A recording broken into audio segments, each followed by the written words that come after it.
Hi friends, welcome back to Lakshmi Akshaya channel. ఈరోజు మనం cabbage నానబెట్టి ఉంచుకున్న పెసరపప్పుతో కర్రీ అయితే చాలా టేస్టీగా చేసుకుంటాం. చాలా బాగుంటుంది. అంతకంటే ముందు నా ఛానల్ అయితే ఎవరైతే సబ్స్క్రైబ్ చేసుకోలేదో సబ్స్క్రైబ్ చేసుకోండి. దాని కింద బెల్ ఐకాన్ని టచ్ చేయండి. దీని ద్వారా నా నోటిఫికేషన్స్ అన్నీ మీకు చేయండి. ఓకేనా ఫ్రెండ్స్? ముందుగా మనం క్యాబేజీ చిన్న ముక్కలుగా కట్ చేసుకొని ఇలా నీళ్ళల్లో పెట్టుకోవాలి. ఈ నీళ్ళల్లో పసుపు అయితే వేసుకోవాలి. ఎందుకు చెప్పానంటే పసుపు యాంటీబయాటిక్, ప్లస్ ఈ క్యాబేజీ ఒక స్మెల్ అయితే వస్తుంది. ఆ స్మెల్ అయితే రాదు. ఆ పసుపు ద్వారా ఆ స్మెల్ కొట్టేస్తుంది. ఇప్పుడు మనం పెసరపప్పునైతే ముందుగానే నానబెట్టి ఉంచుకోవాలి. ఓకేనా ఫ్రెండ్స్? పెసరపప్పు వేస్తే ఆ టేస్టీయే వేరండి. చాలా అయితే బాగుంటుంది. ఒక్కసారి అయితే ట్రై చేయండి. పచ్చిమిర్చి ముక్కలు, వెల్లుల్లి ఇలా కచ్చాగా దంచిపెట్టి ఉంచుకోవాలి. నెక్స్ట్ కరివేపాకు, పసుపు, పోపు సామాన్లు, కారం, ఉల్లిపాయ ముక్కలు, ఆయిల్, ఉప్పు సరిపడా. ఇలా అయితే మనం కాసేపు ఇలా పసుపు నీళ్ళల్లో మనం ఈ క్యాబేజీ కడిగి పెట్టి ఉంచుకుంటే ఆ స్మెల్ అయితే పూర్తిగా పోతుంది. చాలామందికి స్మెల్ అయితే పడదు.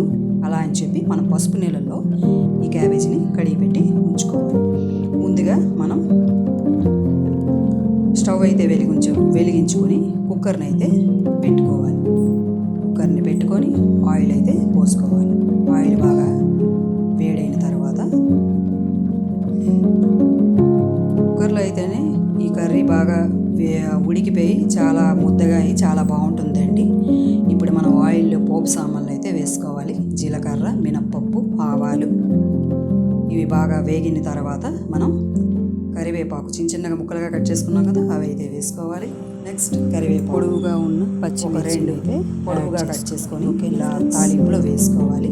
నెక్స్ట్ కచ్చాగా దంచి పెట్టుకున్న వెల్లుల్లిపాయలు మనం ఇలా వేసుకోవాలి. ఈ వెల్లుల్లిపాయ ఇందులో ఫ్లేవర్ చాలా బాగుంటుంది. ఈ కర్రీలో ఒక వెల్లుల్లిపాయ వేస్తాం. ఒక్కసారి ఇలా ట్రై చేయండి. చాలా బాగుంటుంది. నెక్స్ట్ ఇది బాగా వేగిన తర్వాత మనం ఉల్లిపాయ ముక్కల్ని అయితే యాడ్ చేసుకుందాం. ఉల్లిపాయ ముక్కలు బాగా వేగించుకుందాం. వేగించుకున్న తర్వాత మనం ముందుగానే మనం పసుపు పెట్టి మనం ఈ క్యాబేజీని కడిగి పెట్టుకున్నాం కదా, బాగా ఈ ఉల్లిపాయ ముక్కలు అయితే బాగా వేగిపోయండి. బాగా వేగితేనే ఆ కర్రీకి టేస్ట్ చాలా బాగుంటుంది. చూస్తున్నారు కదా, బాగా అయితే వేగిపోయి. ఇప్పుడు మనం ఈ తాలింపులోనే కొంచెం చిటికెడు పసుపు అయితే వేసుకుందాం. పసుపు వేసుకొని కొంచెం కలుపుకొని ఈ క్యాబేజీ అంతా మనం కొంచెంగా కుక్కర్లో అయితే యాడ్ చేసుకుందాం. ఇలా కుక్కర్లో అంతా యాడ్ చేసుకుంటే కుక్కర్ నిండిపోతుంది కదా అండి. మనం అలా అని చెప్పి మనం కొంచెంగా ఇలా కుదుపుకుంటూ ఉండాలండి. కుదిపితేనే ఆ క్యాబేజీ అంతా వేగి కొంచెం దగ్గరగా అయ్యి కొంచెం కిందగా అయిపోతుంది. నెక్స్ట్ మనం పెసరపప్పు నానబెట్టి ఉంచుకున్నాం కదా, ఆ పెసరపప్పు అయితే మనం యాడ్ చేసుకుందాం. పెసరపప్పు యాడ్ చేసుకొని నెక్స్ట్ సరిపడా ఉప్పు అయితే యాడ్ చేసుకుందాం.